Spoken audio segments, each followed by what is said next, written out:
Tuhan, kami tahu bahwa di dalam Tuhan ada kepastian, di dalam Tuhan ada pemulihan, ada pertobatan. Dan kami tahu Tuhan, di dalam Tuhan ada kebenaran yang luar biasa yang kami butuh itu Tuhan hari lepas hari. Di luar kebenaran Tuhan kami tidak berdaya Tuhan. Kami harus mengerti bahwa kami ini adalah warga kerajaan surga yang luar biasa. Dan oleh sebab itu Tuhan, kami harus mengerti apapun yang Tuhan telah sampaikan dalam hidup kami dan akan sampaikan dalam hidup kami. Kami mau Tuhan betul-betul Roh Kudus selalu mengingatkan kami dan memberikan kami kuasa untuk melakukan firman Tuhan. Bukan sekedar hanya mengerti saja, tapi kami mau diberikan kuasa Tuhan untuk melakukan firman Tuhan hari lepas hari. Terima kasih Bapa, kami sambut firman-Mu Tuhan, dan kami tahu bahwa firman-Mu akan memerdekakan hidup kami. Hanya di dalam satu nama kami berdoa dan mengucap syukur, yaitu Yesus Kristus Tuhan kami, Juru Selamat kami yang dahsyat kami berdoa. Kita sama-sama katakan, amin, haleluya. Shalom, apa kabar? Belum makan malam? Sudah. Oke. Saya akan bahas tentang the purpose of life karena ini penting dalam hidup ini. Saudara diciptakan Tuhan seperti apa dan untuk apa. Dan kemudian kita ini ada dalam dunia ini, kita diharuskan untuk berbuat apa. Salah satu, kalau saudara sudah pernah baca bukunya yaitu Purpose Driven Life adalah buku yang sangat luar biasa, yang menjawab banyak sekali kebutuhan ya di dalam situ ya. Jadi kalau pernah baca itu menjadi sesuatu yang luar biasa. Khotbah saya bukan dari situ, tapi itu salah satu buku acuan yang kalau saudara ingin tahu lebih dalam lagi dari angle yang berbeda, bacalah buku itu juga. Purpose, tujuan hidup, saudara diciptakan sama Tuhan dan saudara harus mengerti setiap kali manusia diciptakan itu sudah diberikan sebuah tujuan hidup. Jadi yang sangat luar biasa adalah begini, Tuhan menciptakan masa depan saudara, ya, diciptakan di masa depan saudara, kemudian dia backtrack, dia ke belakang, dan kemudian dia ciptakan saudara. Jadi waktu saudara ditenun, saudara kemudian diciptakan, masa depan saudara, tujuan hidup saudara sudah ada. Nah yang sangat luar biasa, yang ini betul-betul ketika saya pelajari firman Tuhan, yang sangat luar biasa adalah dia memberikan modal kepada saudara untuk supaya saudara bisa sampai ke tujuan itu. Dia tidak memaksa saudara untuk sampai ke situ, tapi dia memberikan modal supaya saudara bisa sampai ke situ dengan baik dan benar.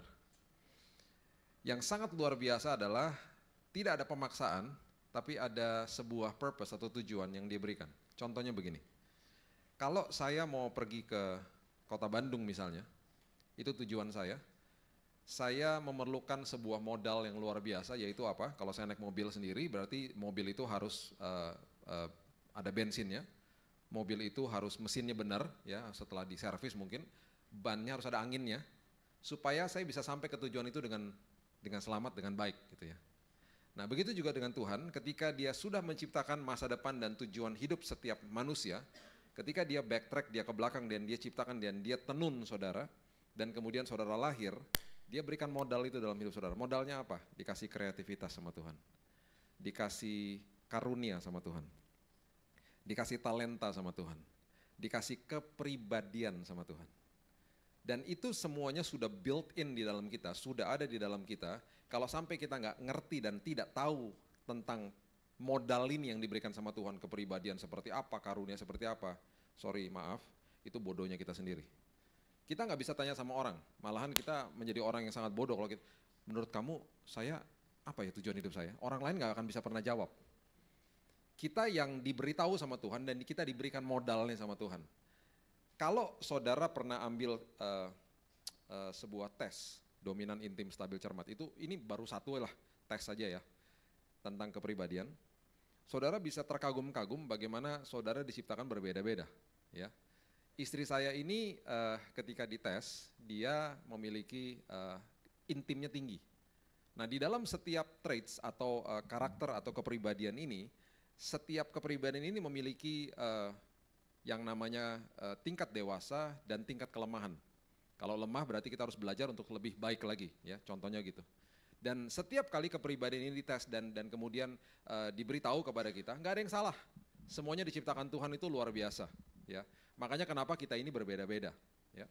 Nah, waktu dia dites, yang menonjol tinggi sekali adalah keintimannya. Jadi dominan, intim, stabil, cermat. Itu salah satu lah ya, salah satu. Banyaklah tes-tes yang lain lagi. Orang intim ini kalau misalnya tidak dewasa, ya, orang intim ini pelupa. Kalau saudara belum pernah ambil tesnya dan saudara dengar khotbah ini, mungkin saudara bisa mengerti, oh itu saya tuh kayak gitu tuh, jangan-jangan saya kayak gitu tuh. Atau enggak mungkin tahu ada orang yang seperti itu. Orang intim kalau belum dewasa, pelupa. Istri saya pernah kehilangan handphone sampai 5 kali, dan 5-limanya ketinggalan di toilet di mall. Tangisan pertama, tangisan kedua saya masih nggak ngerti, kenapa? Tinggalan di toilet, hilang. Ya hilang lah pasti ya. Tangisan ketiga, keempat, kelima, dia belum jelasin apa, saya udah langsung tahu. Pas dia nangis, saya langsung tanya, hilang di mana lagi handphonenya, langsung gitu. Orang intim pelupa, sering pelupa. Karena itu kelemahannya dia. Dia harus belajar untuk melakukan lebih baik lagi. Pernah jalan dari rumah, kemudian dia bilang sama saya, balik lagi dong ke rumah. Kenapa? Handphonenya ketinggalan. Saya tungguin depan pintu, enggak keluar-keluar. Karena apa? Di silent teleponnya. Dan nggak tahu taruh di mana, di telepon nggak nyaut-nyaut. Dia pinjam telepon saya, dia telepon nggak nyaut-nyaut lah teleponnya, di silent dan nggak tahu dari mana. Ngumprak-ngumprak rumah, akhirnya ketemu di bawah bantal gitu ya. Gitulah orang intim seperti itu. Orang intim kalau nggak dewasa juga bisa membuat janji kepada 3 orang dalam waktu yang bersamaan. Jam 8 nanti lu ke mall sama gue mau nggak? Oke, dia gitu. Karena orang intim seru. Dia makanya temannya banyak. Dia masuk ke dalam sebuah ruangan, itu temannya banyak pasti. Dan semua orang mau ada dia. Semua orang pergi kemana-mana mau ngajak dia. Biasanya kalau dia punya sosial media tuh followernya banyak banget biasanya kalau orang intim. Temannya di mana-mana. Kelemahannya, salah satunya adalah itu juga. Bisa buat janji kepada 3 orang yang berbeda dalam waktu yang sama. Jam 8 lo ke mall sama gue mau? Oke, dia gituin. Teman kedua datang. Jam 8 lo ada apa? Ada janji sih. Udah deh nonton sama gue deh. Oke, diokein loh. Orang kedua. Orang ketiga datang. Lu jam 8 free gak? Udah ada janji sih. Lu mau ngapain? Ke rumah gue deh, makan. Oke, diokein loh. 3 orang diokein. Itu orang intim karena dia seneng aja, dia seru-seru aja gitu. Orang intim gitu, makanya temannya banyak. Nanti ketika jam 8 tiba, dia tergantung moodnya aja. Dia mau ngapain? Gue nonton gitu. Yang teman ngajakin ke mall sama teman yang ngajakin ke rumah, marah-marah gak? Ya marah-marah lah. Yang ke mall udah nungguin, yang di rumah dia udah masakin gak datang, marah-marah dong. Dia telepon dong. Lu gimana sih? Gue udah masakin nih, lu gimana sih? Gue udah tungguin di mall nih dari tadi. Tahu orang intim jawabannya apa? Kepada teman-teman yang lagi marah. Lu gitu aja marah, ribet amat sih jadi orang, ketawa dia. Temannya gak bisa marah. Temannya akhirnya taruh telepon gak bisa marah, pas ketemu lagi besok-besoknya bilang digandeng-gandeng sama dia. Gitu aja marah, gak bisa marah. Orang intim kayak begitu. Tapi kalau ketemu orang yang misalnya dideteksinya stabil cermat misalnya, itu saya. Dia itu rada-rada orangnya punya kekurangan juga, kurang fleksibel. Makanya orang-orang tipe kayak saya ini ya menikah sama orang yang intim. Kalau saya nggak ngerti kepribadian dia, bisa selisih terus. Karena bagi saya orang intim itu nggak tanggung jawab. Bagi saya di mata saya nggak tanggung jawab. Karena dia bisa kemana-mana terserah dia. Tapi bagi dia orang seperti saya adalah orang yang kurang fleksibel. Karena orang yang stabil cermat seperti saya ini adalah orang yang dikaruniakan sama Tuhan bisa ada di dalam sebuah kantor misalnya, dan saya bisa duduk di belakang meja dan menganalisa data gitu ya. Lama gitu, nggak masalah. Karena stabil cermat. Tapi orang intim disuruh jadi akuntan bisa mati duduk dia. Nggak bisa. Orang intim tuh jagoannya apa? Kerjaannya apa biasanya? Jadi marketing, jadi sales. Hebat ya orang-orang seperti begitu. Jadi mereka adalah orang-orang yang memang kerjaannya seperti itu. Tujuan hidupnya nggak jauh-jauh dari situ. Tujuan hidupnya nggak jauh-jauh dari bertemu sama orang, jadi entertainer dan lain sebagainya. Dan orang yang diciptakan stabil cermat itu nggak jauh-jauh juga hidupnya dari mana. Dia bisa jadi manajer, bisa jadi pemimpin perusahaan karena stabil sama cermat. Ngerti maksudnya ya? Ini baru sedikit loh saya berikan kepada saudara tentang apa yang Tuhan berikan dalam hidup ini, yang Tuhan titipkan dalam hidup saudara, yang merupakan modal yang luar biasa sehingga saudara bisa sampai kepada tujuan saudara. Ya. P yang pertama, saya bagikan 6 P deh. Dalam bahasa Inggris tapi saya jelaskan kepada saudara. Yang pertama adalah purpose. Purpose itu tujuan hidup. Gitu ya. Tujuan hidup. Nah di dalam kehidupan ini ketika saudara diberikan tujuan hidup, kita harus belajar supaya kita harus pindah dari zona nyaman kita masuk ke dalam zona kekuatan kita. Maksudnya apa? Maksudnya gini, Setiap daripada saudara diberikan tujuan, setiap daripada saudara diberikan karunia, diberikan kepribadian, talenta sama Tuhan yang saya sudah katakan tadi adalah modal supaya sampai kepada tujuan masing-masing. Ya. Nah, tugas kita untuk menggali apa sih Tuhan yang Tuhan mau saya lakukan dalam hidup ini. Ya. Nah, di dalam kehidupan ini yang sangat luar biasa adalah, kita baca dulu ayatnya, Amsal 19 ya, ayat 21, coba saudara buka. Amsal 19 ayat 21 mengatakan begini. Amsal 19 ayat 21. Banyaklah rancangan di hati manusia, tetapi keputusan Tuhanlah yang terlaksana. Rancangan di dalam hati kita banyak, kita mau gini, mau gitu, mau gini, mau gitu, tapi keputusan Tuhan yang terlaksana. Karena apa? Tuhan sudah tetapkan, Tuhan sudah kasih purpose, Tuhan sudah kasih tujuan hidup, dan Tuhan sudah kasih modalnya. Kalau sampai kita nggak ke situ, ya salah kita sendiri. Dan jangan tanya sama orang lain, tanya sama diri sendiri, tanya sama Roh Kudus, minta konseling dari dia. Tuhan, saya itu harus apa sih? Saya itu gairah saya itu apa sih Tuhan dalam hidup ini, gitu ya. Nah, salah satu contoh di firman Tuhan yang luar biasa, nggak usah dibuka, nanti di rumah dibuka sendiri, di Esra sama Nehemia, saudara tinggal baca. Ada satu kepribadian yang sangat luar biasa yang memberkati hidup saya juga ketika saya membaca ceritanya, yaitu Nehemia. Nehemia adalah seseorang yang betul-betul luar biasa bagi saya, karena begini, dia di hired gitu ya, dia diminta sama Raja Artasasta pada saat itu, negara Persia, sekarang jadi Iran, untuk menjadi juru minumnya. Juru minum raja adalah sesuatu posisi yang sangat luar biasa. Tinggal di istana, kemudian dia pasti meeting bareng sama raja, orang kepercayaan, dan yang sangat luar biasa adalah Nehemia ini bukan orang Persia, dia orang Yerusalem. Jadi dia diaspora, ekspatriat, kerja di luar negeri istilahnya gitu. Dan gajinya besar. Gajinya besar. Kalau saya sekarang tanya begini sama saudara, ketika mendengar cerita ini, dia nyaman gak hidupnya? Ya iyalah, nyaman lah pasti. Tinggal di dalam istana, dekat sama raja, kemudian dia kalau meeting diajak orang kepercayaan lagi, ya kan? Juru minum loh, nggak sembarangan, juru minum raja gitu ya. Dan yang pasti membuat orang-orang di situ, di lokal, orang-orang Persia, pasti iri hati sama dia adalah kenapa? Karena dia adalah orang yang ekspatriat, orang luar negeri kok, orang dari Yerusalem. Nah ini yang luar biasa. Ketika dia ada di dalam zona nyaman, ternyata ujung-ujung daripada hidupnya itu bukan tujuan hidupnya ternyata. Tuhan mempunyai agenda yang berbeda. Di kampung halamannya di Yerusalem, ternyata ada tembok Yerusalem yang runtuh yang belum dibangun selama 120 tahun. 120 tahun gak dibangun-bangun tuh tembok. Dan gak ada yang mau peduli di sana. Akhirnya Tuhan memberikan sebuah panggilan dalam hidupnya Nehemia. Yuk kamu pulang deh, kamu yang bangun tembok di sana. Perhatikan pengertian ini. Juru minum toh.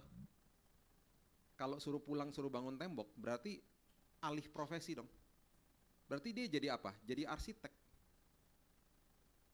Dari juru minum, istilahnya kalau di sekarang nih kita habis belajarnya F&B, suruh pindah jadi civil engineer. Suruh jadi arsitek gitu loh. Iya kan? Itu sebuah alih profesi yang betul-betul, wow, Tuhan yang bener aja nih. Tapi enggak loh, dia respon, nanti saudara baca sendiri, dia respon sama Tuhan, dia bilang, oke, kalau itu panggilan Tuhan dalam hidup saya akan respon. Nah, perhatikan ini baik-baik. Setiap orang yang pindah dari zona nyaman dan masuk ke dalam zona kekuatannya, dia pasti akan menemui kehebatannya di situ. Waktu dia mau berangkat, pulang ke Yerusalem, berarti dia menyerahkan jabatannya toh. Dia minta 2 surat loh sama Raja Artasasta. Dari situ sudah mulai kelihatan kehebatannya gitu. Sudah mulai pikiran itu strategic thinking gitu. Dia bilang gini, Raja saya mau pulang deh, saya berhenti dulu kerja di sini, saya resign, saya mau pulang kampung karena tembok di kampung halaman saya itu yang mengelilingi kota saya nggak dibangun selama 120 tahun sampai musuh tuh keluar masuk. Musuh keluar masuk, menginjak-injak mereka dan lain sebagainya, mereka lakukan looting atau menjarah dan lain sebagainya. Dan itu terjadi berkali-kali, dianggap remeh lah sama musuh karena nggak ada temboknya. Jadi musuh keluar masuk di situ. Waktu dia mau pulang, dia minta 2 surat. Ini mulai kelihatan kehebatannya. Surat yang pertama dia bilang begini, Raja, saya minta surat yang pertama, surat referensi. Supaya ketika saya perjalanan pulang, kalau ada yang mau ganggu saya kasih tunjuk, saya ini employee atau saya ini karyawannya atau stafnya Raja Artasasta, jangan macam-macam sama saya. Yang kedua, saya minta surat raja juga supaya kalau saya beli materi buat membangun tembok murah. Karena saya dapat surat dari raja, ada referensi dari raja.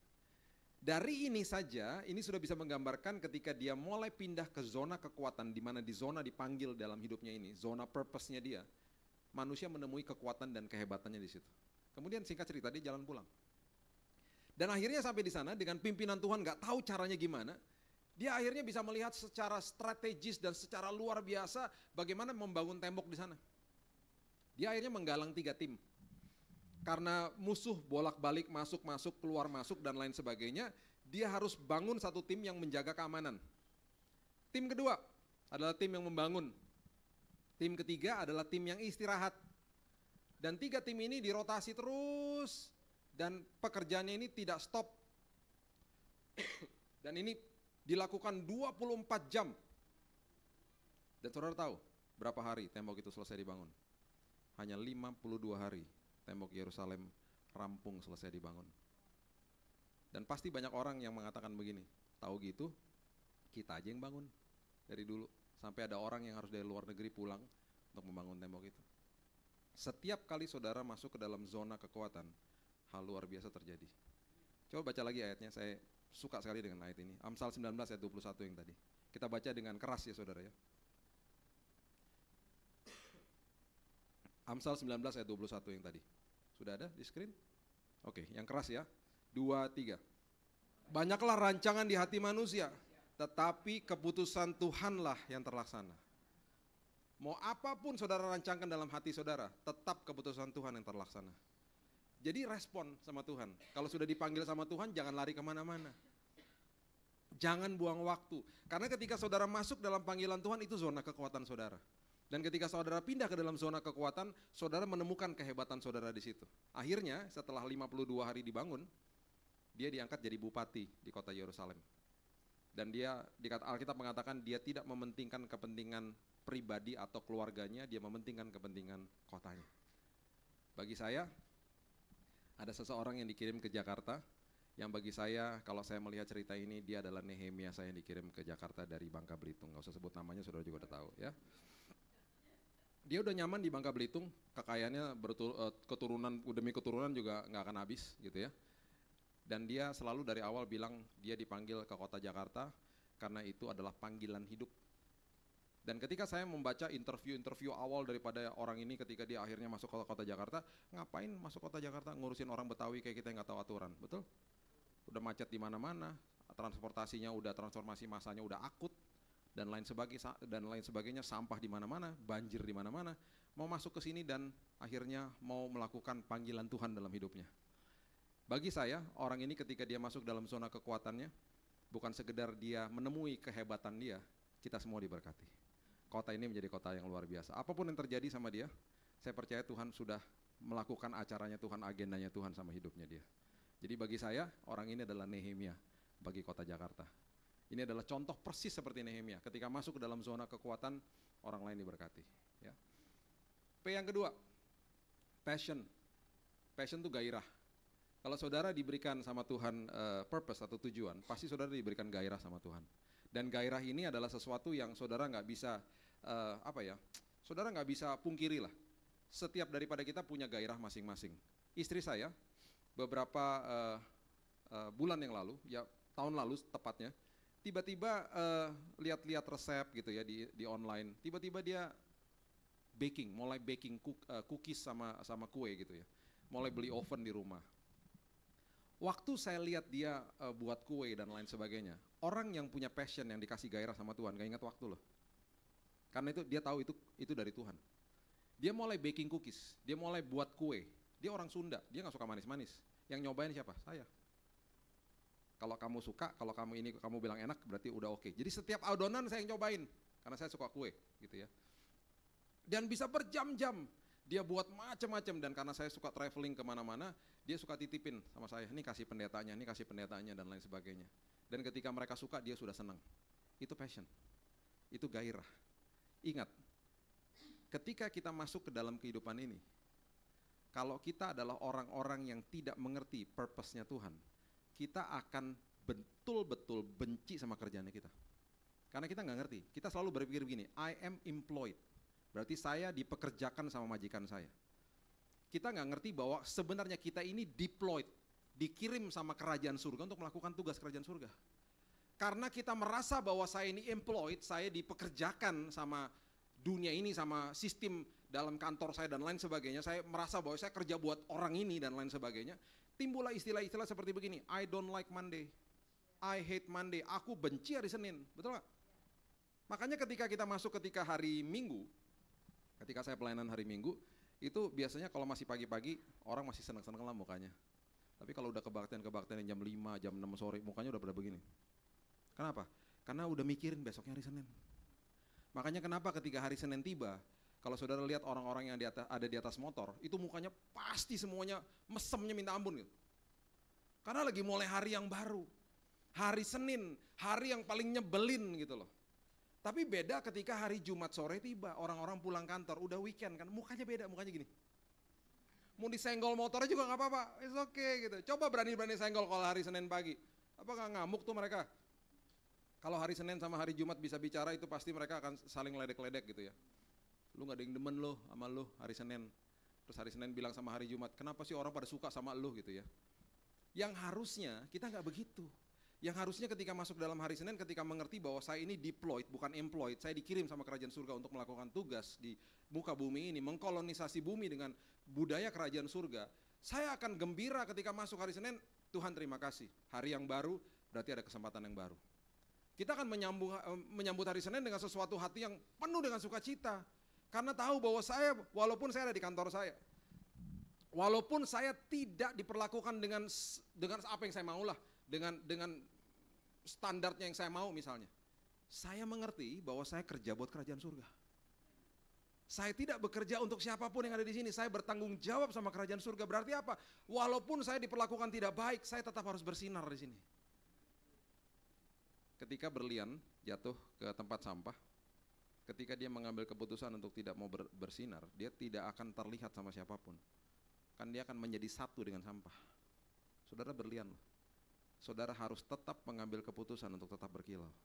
Walaupun di tengah-tengah sampah, walaupun di tempat yang saudara mungkin gak suka, tidak memberikan kesejahteraan dan lain sebagainya, ingat saudara bukan kerja buat dia, saudara kerja buat kerajaan surga. Tetap berikan yang terbaik setiap hari. Bukan hitung-hitungan sama dia akhirnya. Karena saudara mengerti kerja buat kerajaan surga, saudara akan berikan yang terbaik. Saudara tetap berkilau ketika berlian berkilau di tengah-tengah sampah. Satu waktu pasti ada orang lewat begini. Loh, ngapain tuh berlian di situ? Akan diambil, dipindahkan ke tempat yang lebih layak. Promosi selalu datang daripada Tuhan. Tepat dan selalu on time. Jadi tetap berkilau. Karena Tuhan tahu kok, oh ini sudah waktunya. Saya mau taruh dia di dalam tempat ini. Ada musimnya. Ketika dia sudah betul-betul mentok di sini dan dia sudah kapasitasnya sudah bisa lebih lagi dan bisa ditempatkan tempat yang lebih luar biasa, aku akan pindahin. Promosi selalu datang daripada dia. I am deployed, not employed. Saya dikirim sama kerajaan surga melakukan tugas, mengkolonisasi bumi, mengkolonisasi tempat pekerjaan saya dengan budaya kerajaan surga. Bukan employed, bukan dipekerjakan, paradigmanya harus berubah.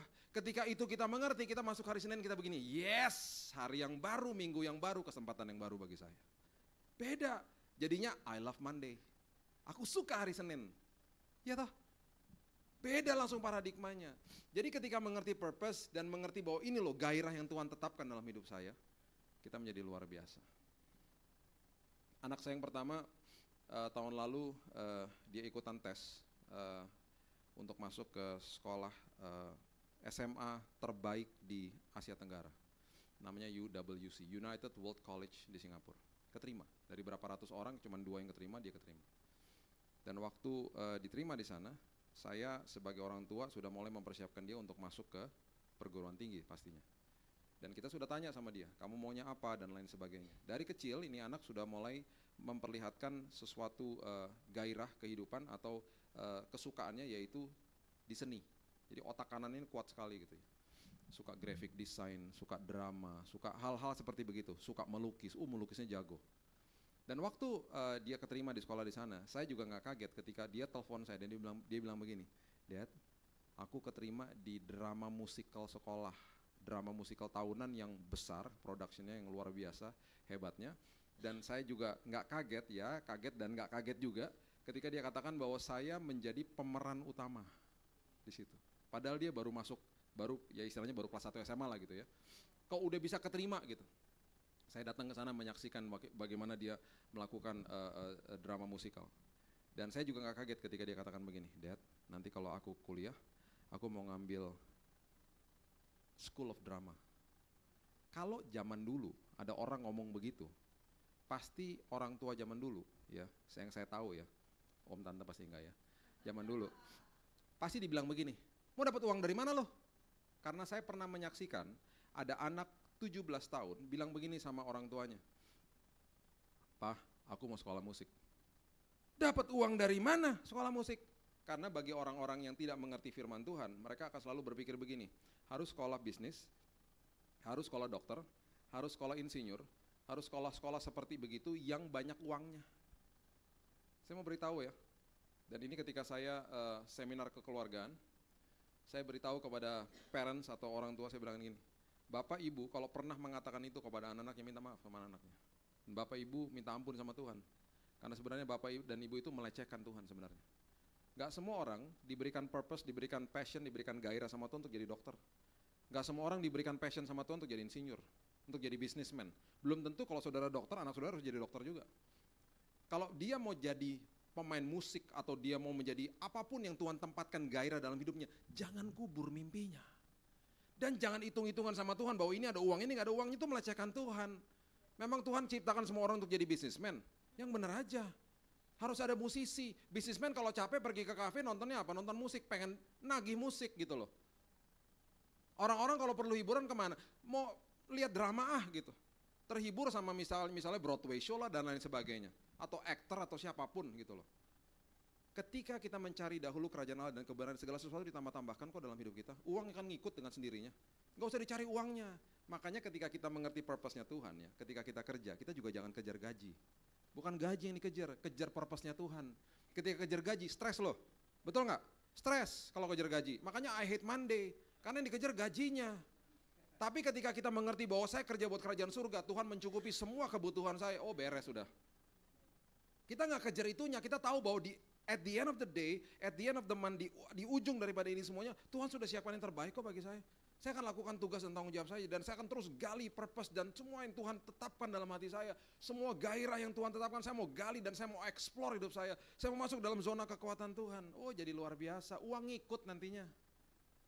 Jadi jangan dikejar uangnya. Makanya Tuhan katakan di Matius 6 sebelum ayat 33, ayat 31, 32 dan lain sebagainya, katakan begini. Janganlah kamu khawatir tentang apa yang kamu makan. Janganlah kamu khawatir tentang apa yang kamu minum. Janganlah kamu khawatir tentang apa yang kamu pakai. Karena aku tahu engkau membutuhkan itu. Makanya saya sebenarnya nggak terlalu setuju sama yang kalau saya belajar dulu di kuliah, namanya teori Abraham Maslow, ya kan? Bahwa kebutuhan manusia yang paling utama apa? Rumah, pakaian, apalah segala macam itu yang ada segitiganya itu. Saya nggak begitu peduli karena orang akhirnya fokus ke situ. Orang akhirnya cari kerjaan buat cari duit untuk mencukupkan kebutuhan. Betul kita harus kerja, tapi paradigmanya dirubah. Purpose, kemudian passion. Kalau saudara mempunyai passion gairah daripada Tuhan, saudara tidak akan hitung-hitungan sama Tuhan. Yang ketiga, planning. Harus punya rencana. Coba buka bersama-sama di Amsal pasal yang ke-16 ayat yang pertama.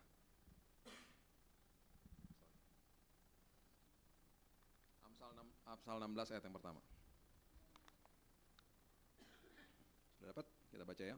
Manusia dapat menimbang-nimbang dalam hati, tetapi jawaban lidah berasal daripada Tuhan. Loncat ke ayat yang ketiga. Serahkanlah perbuatanmu kepada Tuhan, maka terlaksanalah segala rencanamu. Ya, perhatikan kalimat ini, ntar saya jelaskan. Kemudian loncat lagi ke ayat 9, Amsal 16 ayat 9, mengatakan begini. Hati manusia memikir-mikirkan jalannya, tetapi Tuhanlah yang menentukan arah langkahnya. Nah, planning, ya, planning. Ditulis kalau bisa. Saya berkali-kali kalau masuk dalam tahun yang baru, saya tulis planning saya. Tuhan, saya mau begini tahun ini. Kemudian saya doa sama istri saya. Tuhan, ini planning kita ya Tuhan. Kita akan bergerak ke sini, Tuhan yang arahkan ya Tuhan ya. Kita ngikut sama Tuhan, tapi kita bergerak contohnya. Waktu saya masih kecil, saya pernah dibawa sama ayah saya masuk ke dalam kapal laut. Kapal yang dimiliki sama misioneri dari Norwegia. Saya masih ada fotonya tuh, di kemudi yang besar gitu ya. Waktu saya putar-putar kemudinya ke kiri ke kanan, kapalnya belok kiri belok kanan enggak? Ya enggak lah, kapalnya lagi diem kok. Saya putar-puterin, saya nggak pernah lupa tuh, karena kalau diputar gitu dia bisa muter, putar lagi kanan, seolah-olah saya lagi nyetir kapalnya, tapi nggak gerak kapalnya, Karena lagi diem kok, ada sawuhnya turun di situ, ada jangkar segala macam. Kapan kapal itu bisa belok kiri, belok kanan? Ketika dia lagi jalan. Ketika dia sedang berjalan, nahkodanya memutar ke kiri atau memutar ke kanan, dia akan ngikutin ke kiri atau ke kanan. Prinsip dalam hidup ini, jangan diem-diem aja. Jangan cuma nunggu aja ya, nantilah ya, tarsok yang entar besok gitu ya. Jangan begitu, moving. Tuhan, ini planning saya. Kan firman Tuhan katakan, engkau menimbang-nimbang, engkau merencanakan segala sesuatu, tapi aku yang tentukan pada akhirnya. Jalan aja. Jalan dengan iman. Nanti ketika kadang-kadang Tuhan akan membiarkan begini, Tuhan akan membiarkan kita sampai ke jalan buntu, dibiarin sama Tuhan. Dek, ya Tuhan kok nggak bisa di sini. Tuhan arahin ke situ dong. Nah, waktu kita lagi jalan ke sana, kita belajar dong. Waktu saya ke sana, pengalaman saya waktu jalan ke situ, apa sih yang saya belajar? Jadi ketika saya masuk ke dalam perjalanan-perjalanan yang membawa keberhasilan dalam hidup saya bisa cerita, bisa kesaksian, dan saya punya pengalaman akhirnya. Makanya di belakang cerita-cerita orang yang sukses pasti banyak kegagalan dalam hidupnya. Kamu belajar ya, aku biarin kamu ke situ, nggak apa-apa gitu. Anak saya waktu masih kecil juga begitu kok. Aku nggak mau Dad, aku mau begitu. Ya terserah. Saya pernah biarin dia. Aku udah belajar, betul. Kalau menurut Dedi, kamu kurang tadi belajarnya. Udah, aku udah bisa karena dia mau nonton film kartun. Waktu dia masih kecilnya anak saya yang pertama. Betul udah? Bener udah? Oke. Kalau sampai angkamu jelek besok, karena kamu miss ini dan miss itu dan lain sebagainya, Dedi grounded loh. 1 minggu gak nonton film kartun. Dia suka film kartun, dia suka Tom and Jerry waktu itu. Oke, janji. Oke. Cuma 1 jam cukup. Cukup, ya udah, saya biarin. Dan bener besoknya hancur angkanya. Dia di grounded 1 minggu. Setelah itu dia belajar. Oh iya, gak bisa belajar cuma 1 jam. Saya berarti kapasitas saya gak bisa. Saya harus belajar lebih daripada itu. Seringkali Tuhan biarkan. Makanya planning. Harus betul-betul mengerti. Tuhan, saya jalan ya Tuhan. Tuhan arahkan arah saya. Saya bisa dibelokin ke kiri, bisa dibelokin ke kanan, terserah Tuhan. Ingat prinsip ini. Message diberikan kepada men. Selalu ada berita atau ada sesuatu yang Tuhan mau berikan kepada men. Message kepada men, kepada manusia. Men harus melakukan M yang ketiga, movement, moving. Harus terus moving, gak bisa berhenti. Jangan pernah bangun monumen. M yang keempat, jangan pernah. Selalu moving. Bayangkan kalau negara ini semua Presiden Jokowi dan semua jajarannya berdiri di depan Tugu Monas setiap hari. Mengagumi monumen. Luar biasa ya. Perjuangan bangsa Indonesia ya, semuanya nangis, terseduh-seduh tiap hari, terharu mendengar dan kemudian mengingat-ingat apa yang sudah dilakukan sama pahlawan-pahlawan kita zaman dulu, dan gak kerja-kerja, cuman mengagumi monumen. Mau maju kemana negara ini? Gak akan kemana-mana. Terus dia ngomong-ngomong sama jajarannya, besok kemana kita? Tugu Proklamasi ya. Oke, besok itu Tugu Proklamasi ngeliatin lagi monumen. Besok kemana? Tugu Pahlawan Surabaya. Ke Surabaya rame-rame ngeliatin monumen aja. Tahu batu nisan tuh monumen loh. Pertanda bahwa orang itu sudah selesai udah. Jangan pernah bangun monumen. Jangan pernah katakan bahwa tahun lalu aku lakukan itu, tahun lalu aku udah gak ngaruh, udah gak relevan. Tahun ini Tuhan mau lakukan apa lagi? Saya waktu kuliah dapat summa cum laude, gak bisa saya banggakan sekarang. Itu udah bertahun-tahun yang lalu. Apa yang saya bisa banggakan dari situ? Waktu tahun itu mungkin relevan. Sekarang udah gak relevan lagi. Apa yang bisa dibanggain? Tetap harus belajar. Gak bisa saya katakan begini, wah saya dapat summa cum laude, hebat saya. S2 saya summa cum laude. Dari satu sekolah di Amerika tuh cuma 3 orang yang dapat, dan saya salah satunya. Saya bersaksi begitu misalnya. Emang beneran sih dapat begitu. Cuman saya mau ngapain? Terus saya bilang gini, saya udah belajar dan saya berhasil, terus saya stop belajar. Gak akan kemana-mana. Banyak gereja katakan begini, kami sudah lakukan program besar tahun lalu. Oke, tahun ini pasti beda. Yayasan Anugerah juga pasti begitu. Kami sudah bangun church makeover beberapa tahun yang lalu. Tahun ini tantangannya beda lagi. Itu akan tetap menjadi portfolio. Tapi tahun ini beda lagi. Jadi terus moving. Message, man, moving.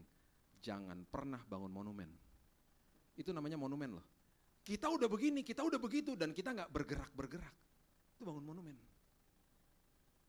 Tahun lalu keluarga kami udah begitu dan begini. Oke, bagus, tahun ini mau ngapain? Terus planning, terus maju, selama masih dikasih napas terus maju. Dan kita akan bisa dibelokin ke kanan ke kiri kalau kita lagi berjalan. Purpose, passion, kemudian ada planning, P yang keempat adalah people. Mengerti bahwa kita harus mengerti siapa orang yang bisa masuk dalam lingkaran yang terdekat, siapa yang tidak. Firman Tuhannya di Amsal 13 ayat 20 mengatakan begini. Amsal 13 ayat 20. Siapa bergaul dengan orang bijak menjadi bijak, tetapi siapa berteman dengan orang bebal menjadi malang. Karena siapapun yang ada di sekitar saudara, itu menentukan langkah-langkah hidup saudara. Tunjukkan kepada saya teman-temanmu, aku bisa memperkirakan kira-kira masa depanmu seperti apa. Ada pepatah seperti begitu juga, ada quote seperti begitu. Saya punya teman baik tukang ojek, ya, tukang ojek saya langganan lah, ya. Dia itu kalau nganterin barang, biasanya kami bertemunya di depan pagar. Buka pagar, ambil barang, selesai pulang, udah kasih duitnya. Saya punya teman-teman dari RT. Ketika mereka main ke rumah, boleh masuk pagar, tapi cuma ada di ruang tamu. Saya punya 10 teman, sampai kita punya grupnya, yang setiap bulan sekali datang ke rumah saya, makan sayur asam sama ikan peda. Karena mereka suka sama masakan mbak di rumah, setiap bulan sekali main ke rumah dan makan di rumah. Mereka karena teman baik, mereka masuk lebih dalam lagi sampai ke ruang keluarga. Mereka makan di meja makan saya. Bukan makan di atas meja ya, makan di meja, bukan makan di atas meja. Lucu juga ya mata atas meja ya. Jadi mereka makan di situ. Mereka dekat dengan kita, mereka di situ. Tapi hanya 2 orang yang bisa masuk ke dalam kamar saya kalau istri saya nggak ada. Yang pertama sahabat saya, namanya Richard Buntario, ini tante sama om juga kenal, Brian kenal. Sahabat saya dari kecil. Yang kedua teman saya namanya Darren Applegate. Minggu depan dia datang dari Amerika, teman waktu saya kuliah. Kalau istri saya nggak di rumah, mereka bisa masuk ke dalam kamar saya. Malah teman saya Richard ini kalau dia tahu istri saya nggak di rumah, main buka pintu aja masuk kamar saya. Kenapa? Sahabat. Jadi makin dalam, makin sedikit orangnya. Kita yang harus pintar-pintar sortir. Bagaimana saya mau dekat sama dia, ini orang di dalam lingkaran itu, ya ini orang di lingkaran di luar. Karena makin dekat dengan saya akan terinfluence, saya akan betul-betul belajar banyak dari orang ini. Dan saya juga akan mempengaruhi dia. Jadi people, atau orang yang ada di dekat kita, itu penting. Dan ajarkan ini kepada generasi berikutnya. Siapa ada orang-orang yang ada dalam lingkaranmu? Passion, purpose, passion, kemudian planning, kemudian people. P yang kelima adalah persistent, tekun, jangan pernah stop, tekun, persistent. Ya, coba ayatnya kita baca di Matius pasal yang ke-7, ayat yang ke-7 mengatakan begini. Matius pasal yang ke-7, ayat yang ke-7, mintalah maka akan diberikan kepadamu. Ini semua kata kerja. Carilah maka kamu akan mendapat, ketoklah maka pintu akan dibukakan bagimu. Karena setiap orang yang meminta, menerima, dan setiap orang yang mencari, mendapat, dan setiap orang yang mengetok, baginya pintu dibukakan. Ini verb, ini semuanya kata kerja. Semuanya kata kerja. Anak saya yang kedua, waktu dia lahir, dia dideteksi dengan delay of speech, special needs. Itu maksudnya dia nggak bisa ngomong. Sampai umur 4 tahun baru bisa ngomong. Jadi betul-betul nggak keluar kata-kata dari mulutnya. Kami bingung. Kami udah berpikir ini anak kena autis dan lain sebagainya. Kami mulai bawa ke terapis dan lain sebagainya. Pernah satu waktu di umur 3,5 tahun, dia ada di pangkuan istri saya dan istri saya bilang, sekarang kamu ikutin mami doa ya, doa malam. Waktu dia bilang Tuhan Yesus, kamu ikutin ya. Waktu dia mau ngomong Tuhan Yesus tuh nggak keluar dari mulutnya. Terus akhirnya dia teriak, aku nggak bisa ngomong gitu dengan cadel-cadelnya gitu ya. Dia teriak, oh istri saya nangis. Saya juga terharu liatin dia karena dia frustasi, dia nggak bisa ngomong. Dia nggak mau dekat-dekat sama orang karena bahasa dia tuh orang nggak ngerti. Jadi dia waktu baru-baru bisa bicara setelah 4-5 tahun disuruh misalnya di rumah makan, kamu minta bilnya sayang, Dek, minta bilnya sama mbaknya. Nggak berani dia. Karena dia masih kurang percaya diri, dia takut kalau orang itu nggak ngerti bahasanya dia. Dia hanya berani ngomong sama kita aja. Jadi dia begitu minder anaknya. Kita bawa ke terapis, kita mau tahu kenapa. Salah satu observasinya dikatakan bahwa anak ini waktu masih kecil, dia skip merangkak, langsung jalan. Jadi ada keseimbangan di belakang tubuhnya itu yang tidak terdevelop dengan baik, tidak bertumbuh dengan baik.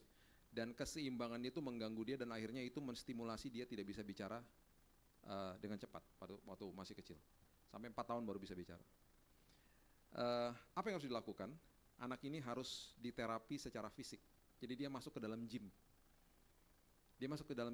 Jadi di gym tuh belajarnya apa? Simple, sederhana. Dia jalan di atas balok gitu ya, balok-balok yang bergoyang supaya dijaga keseimbangannya. Itu pun dia ketakutannya minta ampun.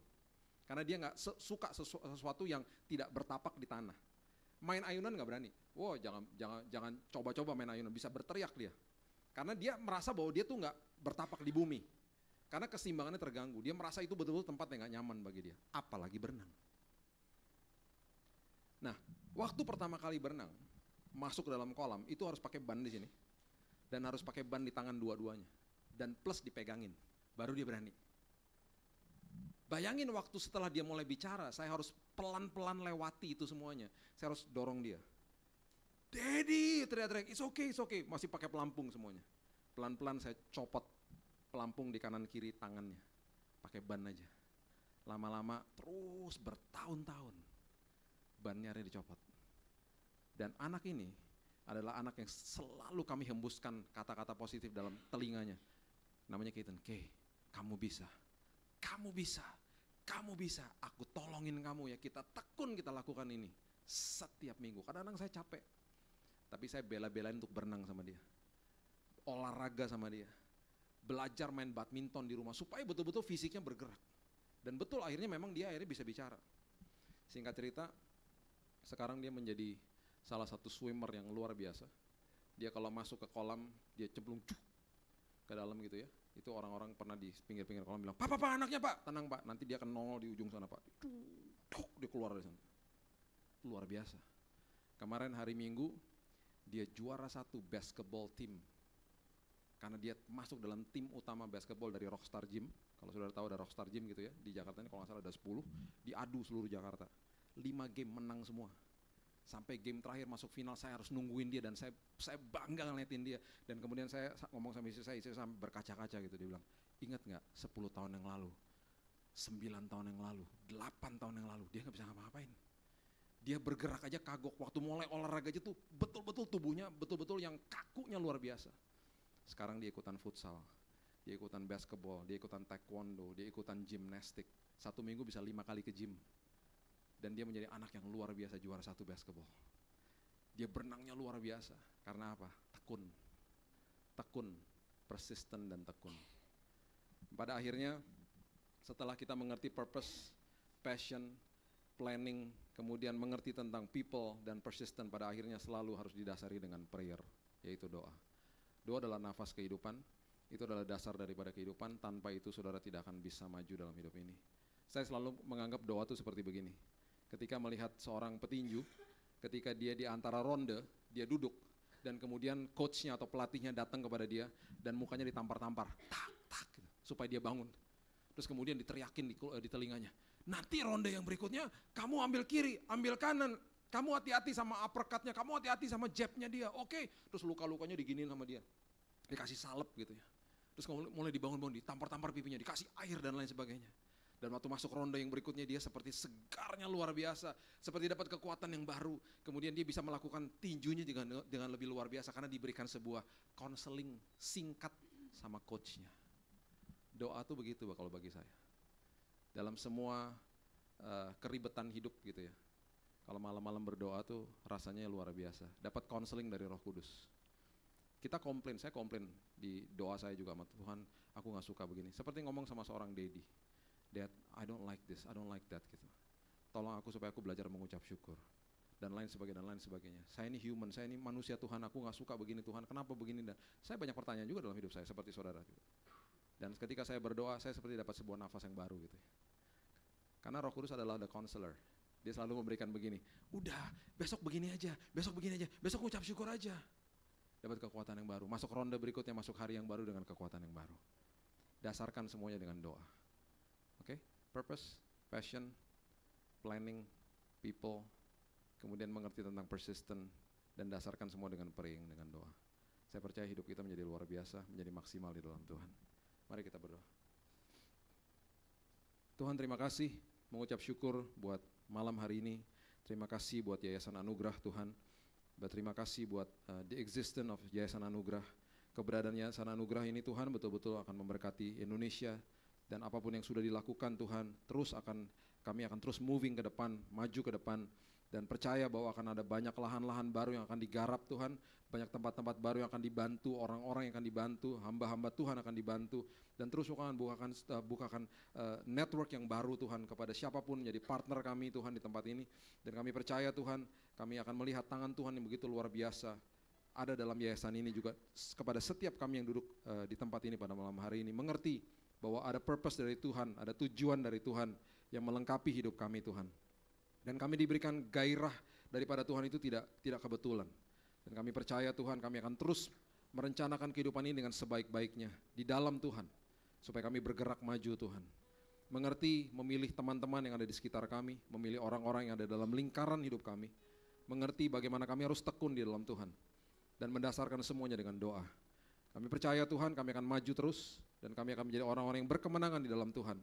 Dan banyak kesaksian akan disaksikan dari yayasan ini Tuhan di ujung tahun ini, karena tangan Tuhan menyertai setiap daripada mereka. Berkati Daniel, Debbie Tuhan yang sedang ada di luar negeri, berkati pelayanan mereka, lindungi mereka, penyertaan Tuhan bersama-sama dengan mereka, dan sampaikan juga mereka di Jakarta dengan selamat ketika mereka nanti pulang. Terima kasih Bapak, kami serahkan kehidupan kami dalam tangan Tuhan, dan kami percaya kami akan terus naik dan tidak turun, menjadi kepala bukan menjadi ekor, karena janji Tuhan digenapi atas setiap dari kami. Terima kasih Bapak, kami sudah menerima firman yang hidup, dan kami akan jadi pelaku-pelakunya. Hanya di dalam nama Tuhan Yesus kami berdoa dan mengucap syukur. Kita sama-sama katakan, amin. God bless you.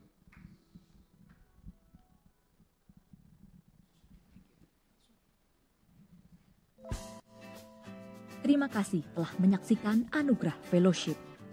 Kami mengundang saudara-saudari yang berada di Jakarta untuk hadir di Anugerah Fellowship setiap Kamis pukul 18 waktu Indonesia Barat. Berlokasi di Belesa Suite Community Room lantai 6. Tuhan Yesus memberkati.